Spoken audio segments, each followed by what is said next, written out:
Hello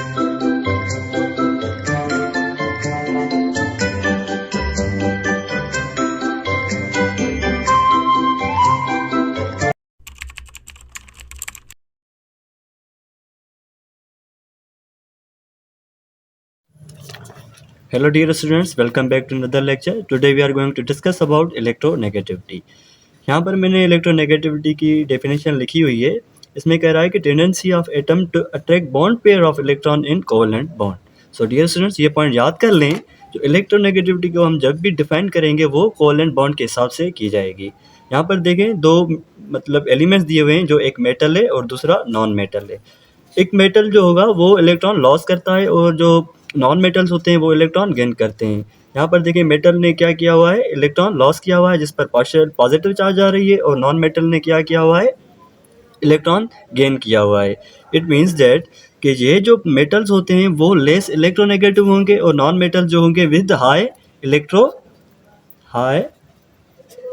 electronegativity होगी. मतलब non metals की जो इलेक्ट्रोनेगेटिविटी होगी वो ज़्यादा होगी एज कम्पेयर्ड मेटल्स के साथ.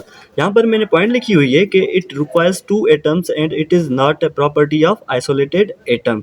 इट मीन्स डैट जो इलेक्ट्रोनेगेटिविटी को हम जब भी डिफाइन करेंगे वो दो एलिमेंट्स के बीच में ही कर सकते हैं. यानी कि ये आइसोलेटेड में, यानी कि जो सिंगल एटम होगा उसमें हम कभी भी डिफाइन नहीं कर सकते. क्यों नहीं कर सकते? क्योंकि हमें पता नहीं चलेगा कि कौन सा एटम लॉस हो रहा है कि कौन सा गेन कर रहा है.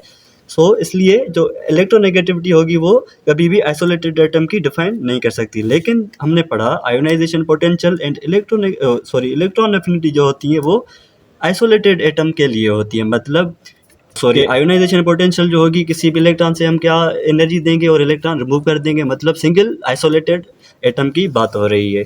और अगर हम सेम ही बात इलेक्ट्रॉन एफिनिटी के लिए भी है. और अगर हम बात करें उसके एसआई यूनिट की, कि इलेक्ट्रोनेगेटिविटी का कोई ऐसा यूनिट नहीं होता है. ये क्या होता है, जस्ट कैपेबिलिटी डिफाइन करता है कि कौन इलेक्ट्रॉन लॉस कर रहा है और कौन गेन कर रहा है.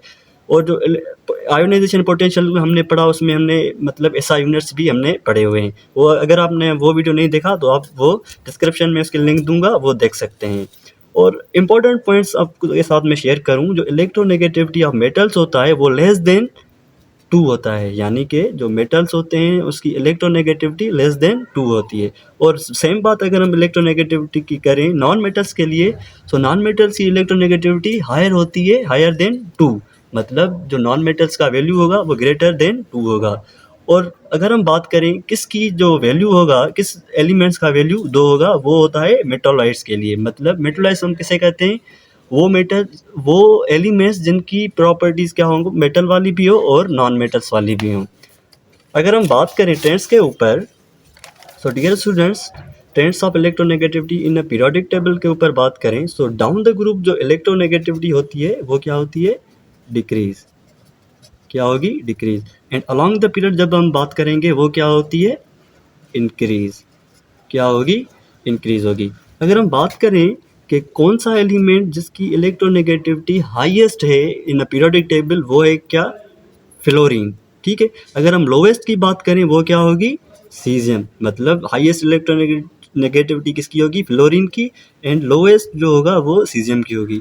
डियर स्टूडेंट्स, एक पॉइंट और भी याद कर लें, जो इलेक्ट्रोनेगेटिविटी का अपोजिटिव होता है वो इलेक्ट्रोपॉजिटिविटी होता है. मतलब कि इलेक्ट्रोनेगेटिविटी हम किसे कहते हैं, जो गेन करे, और जो हम इलेक्ट्रोपॉजिटिविटी कहेंगे वो एलिमेंट्स जो इलेक्ट्रॉन लॉस करें. अगर हम बात करें कि हाईएस्ट इलेक्ट्रोनेगेटिविटी फ्लोरीन की है, it means that it has the lowest electropositivity. अगर हम बात करें लोएस्ट इलेक्ट्रोनेगेटिविटी किसकी है, सीजियम की. अगर हम बात करें which one of the element has the highest electropositivity, मतलब जिसमें टेंडेंसी हो इलेक्ट्रॉन लॉस करने की, तो वो कौन सा होगा, caesium. It means that caesium has the highest electropositivity. हमारा लेक्चर जो इलेक्ट्रोनेगेटिविटी के ऊपर था वो यहाँ पर ख़त्म होता है. Thank you.